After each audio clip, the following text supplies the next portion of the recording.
새해가 밝았습니다.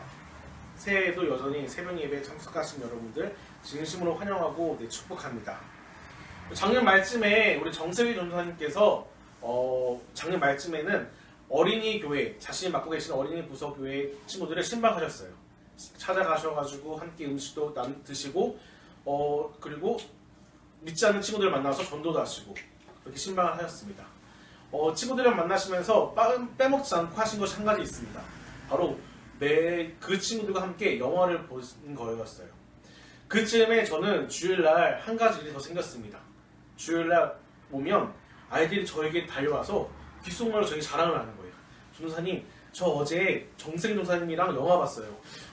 제가 다 알아듣지는 못하겠지만 그 영화의 무슨 장면인지도 모르겠지만 그렇게 장황하게 한 2, 3분 이야기하고 가서도 울더라고요.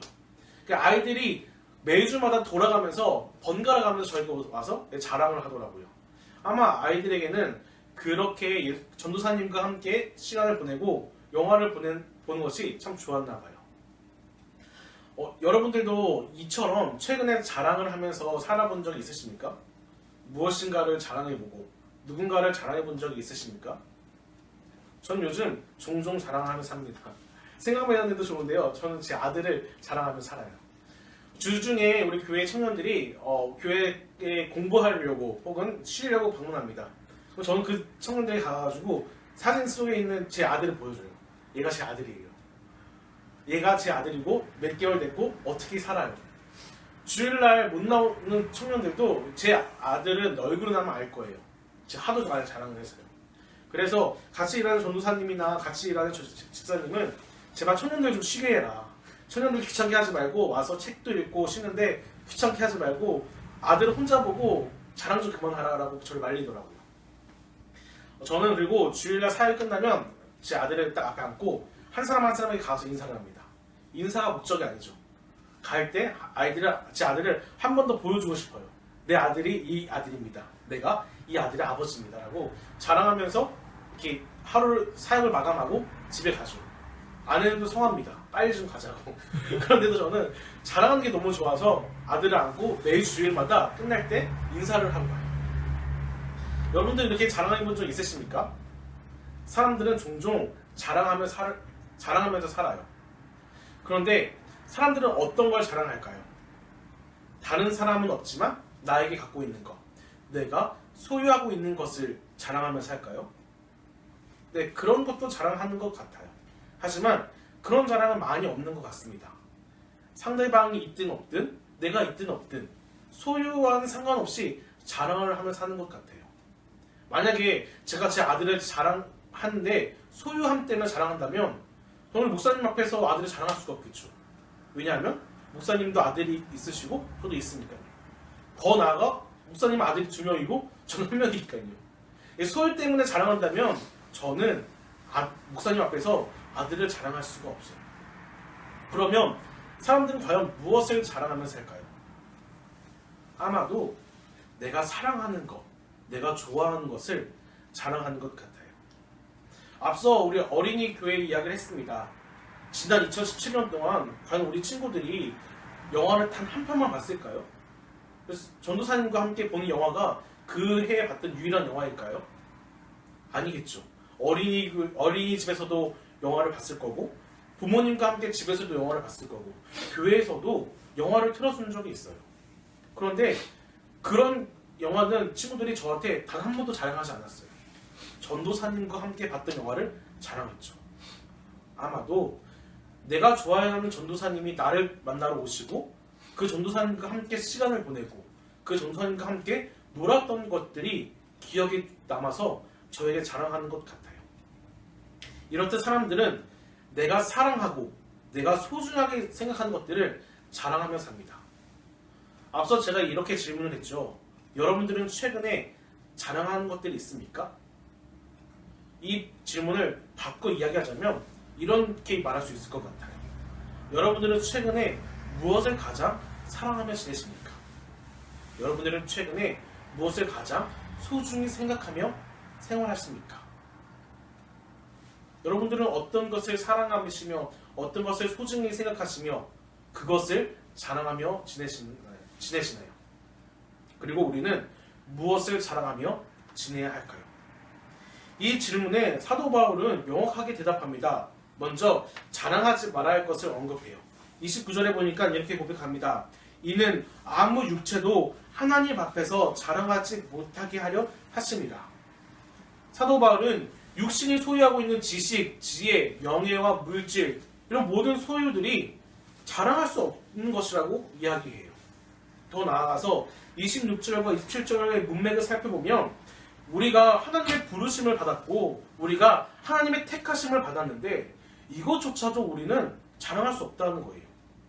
왜냐하면 이거는 내 힘과 지혜로 하나님을 믿은 것이 아니라 내 지식으로 하나님을 따른 것이 아니라 하나님의 전적인 은혜요, 하나님의 사랑이기 때문이죠. 그래서 사도 바울은 내가 갖고 있는 소유뿐만 아니라 하나님을 믿고 있는 믿음, 그 지혜, 지식조차도 자랑할 것이 없다라고 말을 해요. 그리고 31절은 이렇게 기록합니다. 기록된 바 자랑하는 자는 주 안에서 자랑하라 함과 같게 하려 함이라. 이 본문을 공동번역과 새번역은 이렇게 번역합니다. 주 안에서 주님을 자랑하십시오. 그러니까 내가 소유하고 있는 것을 자랑하는 것이 아니라 내가 믿고 있는 예수님, 내가 사랑하는 예수님을 자랑하라라고 사도 바울은 권면하고 있어요. 사랑하는 여러분, 예수님을 자랑하며 사시는 여러분 되시기 바랍니다. 이 표현을 다시 이야기하자면 예수님을 사랑하며 예수님을 가장 소중히 생각하시는 저와 여러분 되기를 간절히 소망합니다. 이렇게 예수님을 우리는 자랑하며 살아가야 합니다. 예수님을 사랑하며 예수님을 가장 소중히 생각하며 살아야 합니다. 그런데 예수님을 가장 사랑하는 사람들, 즉 예수님을 자랑하며 사는 사람들에게는 나타나는 공통점이 있습니다. 그것이 무엇일까요? 고린도전서는 고린도 교회에 쓴 사도 바울의 편지입니다.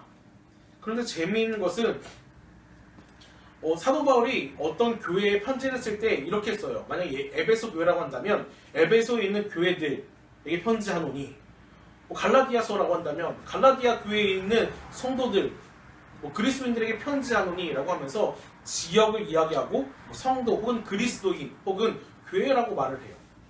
그런데 고린도 전서는 자신의 편지의 서두를 쓸 때 고린도 전서에게만, 고린도 교회에게만 특별한 수식어가 붙습니다. 2절인데요. 제가 읽어드릴게요. 고린도에 있는 하나님의 교회, 곧 그리스도 예수 안에서 거룩하여지고 성도라 부르심을 받은 자들과 또 각처에서 우리의 주, 곧 그들과 우리의 주 되신 예수 그리스도의 이름을 부르는 모든 자들에게. 고린도 교회에만 유독 하나님의 교회, 곧 예수 안에서 라고 이런 수식어가 붙습니다. 다른 서신서에는 이런 수식어가 붙지 않아요. 왜 고린도 교회에만 이런 수식어가 붙을까요? 고린도 교회에는 문제가 하나 있었습니다. 바로 당을 짓고 분쟁하고 갈라지는 문제였어요. 그래서 어떤 사람들이 이렇게 말했습니다. 나는 바울에게 속했다. 어떤 사람은 나는 아볼로에게 속했다. 나는 게바에게 속했다. 나는 그리스도에게 속했다라고 하면서 자신이 소속되어 있는 공동체를 자랑했고, 또한 내가 소유하고 있고 다른 사람들은 소유하지 않고 있는 것들을 자랑하면서 분쟁하고 나뉘고 갈라졌어요. 이 소식을 들은 바울은 고린도 교회에 편지를 쓰면서 먼저 내세운 것이 하나님의 교회, 그리고 예수 그리스도 안에서라는 공동체성을 확보합니다. 이렇게 예수님을 자랑하는 사람들은요, 분쟁하지 않아요. 예수님을 사랑하는 사람들은요, 다투지 않아요. 오히려 하나가 되고 내가 그 공동체에서 희생을 하더라도 그 공동체를 생각하게 되고 서로 연합하게 되고 화합하게 되는 것이 바로 예수님을 사랑하는 사람들의 특징이에요. 왜냐하면 예수님께서 사랑하셨기 때문이죠. 예수님께서 교회를 하나 되게 만들으셨기 때문이죠. 사랑하는 여러분, 우리 교회는 어떠합니까? 이렇게 분쟁하고 갈리고 나뉘고 있습니까? 아니면 예수 그리스도로 말미암아 하나된 교회로 유지하고 있습니까? 교회가 성장하다 보면, 교회가 커지다 보면 부서가 생기게 되고 공동체가 나뉠 수밖에 없어요. 그러다 보면 자연스럽게 분쟁이 나올 수도 있습니다. 그럴 때 우리가 기억해야 할 것이 있습니다. 바로 우리는 예수님 안에서, 예수님의 사랑 안에서 하나된 그리스도인이요 하나된 교회라는 것이에요. 사랑하는 여러분, 2018년도에는 우리 교회가 더욱더 하나가 되었으면 좋겠습니다. 다른 특정인 누군가에 의해서, 어느 부서에 의해서 하나가 되는 것이 아니라 오직 그리스도 예수 안에서, 그리스도의 사랑 안에서 하나가 되는 우리 교회가 되어지기를 간절히 소망합니다.